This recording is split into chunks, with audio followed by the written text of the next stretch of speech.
मृत्यु लभिबाको केते कष्ट सही जीवनटा सारा रहिछि चाही।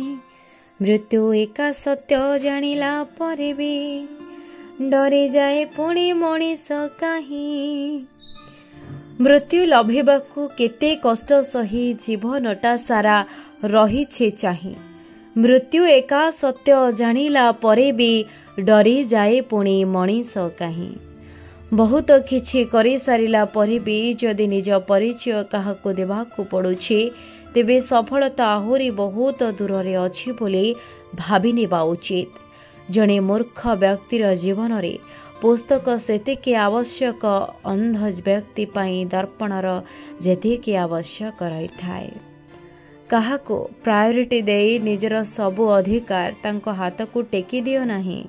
टाइम आसिले से निज इच्छा मुताबक तुमको आंगुळे रे नचाई पारंती। जदि आम कथा आपनको भल लागिछि तेबे आम चैनल को लाइक शेयर सब्सक्राइब निश्चिंत करिवे।